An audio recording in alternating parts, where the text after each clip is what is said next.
ग्राम रोजगार सेवक संगठन ने अपनी विभिन्न मांगों को लेकर संविधान चौक पर जोरदार धरना प्रदर्शन किया। सेवकों की प्रमुख मांग है स्थायी नियुक्त वेतनमान में वृद्धि और कार्य की स्थायित्वता। नागपुर के संविधान चौक पर महाराष्ट्र भर से आए सैकड़ों ग्राम रोजगार सेवकों ने अपनी आवाज बुलंद की। ग्राम रोजगार सेवक संगठन के बैनर तले यह धरना प्रदर्शन आयोजित किया गया, जिसमें सेवकों ने सरकार से नियमितीकरण, न्यूनतम वेतनमान और सामाजिक सुरक्षा जैसी मांगे रखी। आम्ही काटोल तालुका ग्राम रोजगार सहायक संघटना तर आमचं या ठिकाणी संविधान चौकामध्ये हे जे आंदोलन आहेत तर मागील 2 ऑक्टोबर 2024 मध्ये आपले मुख्यमंत्री एकनाथजी शिंदे साहेब यांनी GR काढलेला होता आणि त्यामध्ये रोजगार सेवकांना 8,000 रुपये इतकं मानधन त्यांनी देणार हा घोषित केलेलं होतं।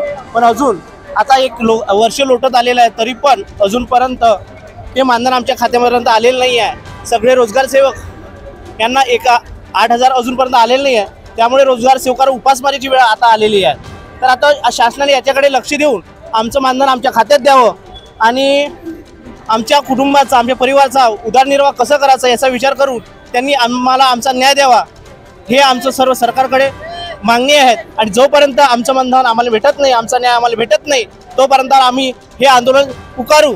आम्ही मुख्यमंत्री साहेबांना एवढे लेटर, एवढे घोषणा करून सगळ्या गोष्टी मागणी पत्र पाठवून आमचं अजूनपर्यंत झालेलं नाही आहे। तर मी मुख्यमंत्री साहेबांना एक म्हणतो, ज्या पद्धतीने तुम्ही एक काम आमचं एवढं करू शकत नाही तर एका दिवसाचा मुख्यमंत्री मला बनवून द्यावा। ज्या पद्धतीने नायक पिक्चर अनिल कपूरने एका दिवसामध्ये जे करून दाखवलेलं त्या पद्धतीने आम्ही सुद्धा काहीतरी कामं करून दाखवू।